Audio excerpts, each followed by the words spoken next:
My Friend's Little Sister Has It In For Me is a series that initially feels like it might fall into the trap of every other annoying younger sister trope, but it actually handles its dynamics with a bit more intentionality regarding social structures and productivity. At its core, the story follows Akiteru Ooboshi, a high school student whose primary motivation isn't romance or sports, but rather efficiency and securing a stable future. He has a very specific goal. He wants to maintain a business-like relationship with his friend's uncle, who happens to be a high-profile game developer. Akiteru's ambition is to land a job at this prestigious company, and to do that, he tries to project an image of a professional, composed, and serious young man. He views his social life almost like a series of tactical maneuvers designed to ensure he doesn't end up as a corporate failure.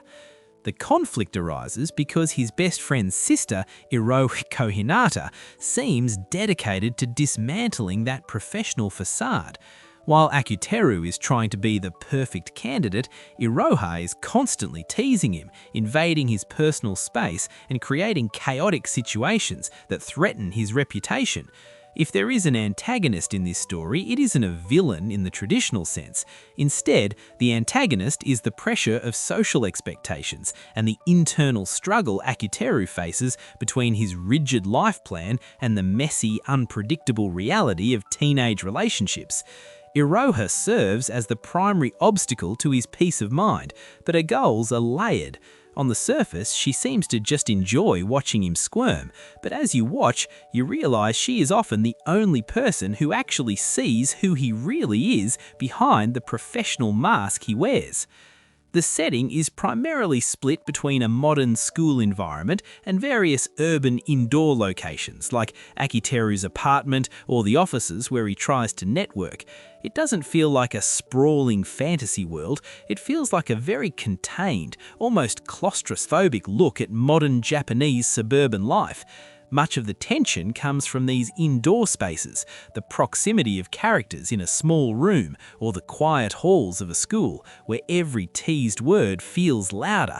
This focus on interiority mirrors the characters' mental states, as they are all trying to figure out their roles within a small, tight-knit social circle.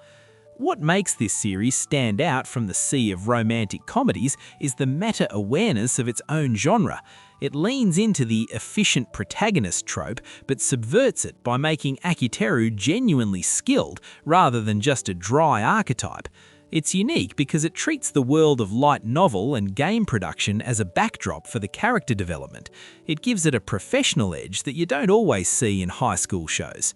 It belongs firmly in the romantic comedy and slice-of-life genres, but with a heavy emphasis on youth as a period of transition and posturing. In terms of personality, Akiteru is pragmatic to a fault. He is observant and tries to be logical, which makes his frequent loss of composure around Iroha more impactful. Iroha herself is a whirlwind. She is incredibly sharp, manipulative in a playful way, and possesses an almost supernatural ability to read Akiteru's moods. She isn't just a bratty character, she's highly intelligent and uses her persona as a shield. Then there is Mishiro Tsugase, who provides a stark contrast to Iroha. Mishiro is more of a kudere type, stoic, blunt, and seemingly emotionless, which creates a different kind of pressure for Akiteru to navigate. The dynamic between these three drives the plot forward far more than any external event. The plot itself is less about a grand journey and more about the friction created when these personalities collide. It follows Akiteru as he tries to balance his fake relationship with Mishiro, which is a strategic move to help her social standing, while dealing with Iroha's constant interference. The studio behind the production is Blade, and it was announced as an adaptation of the popular light novel series written by Ghost Mikawa. Because it stems from a light novel background, the dialogue is very dense and focuses heavily on the banter aspect of Japanese storytelling, where characters spend a lot of time trying to outmaneuver each other verbally. If you've enjoyed shows like My Teen Romantic Comedy Snafu or Don't Toy With Me, Miss Nagatoro, this will feel familiar but slightly more grounded in the technicalities of building a career. It captures that specific feeling of being a teenager who is trying too hard to grow up and the people who won't let you forget that you're still just a kid. The production values focus on the expressiveness of the characters' faces, which is necessary because so much of the story is told through subtle shifts in tone and body language.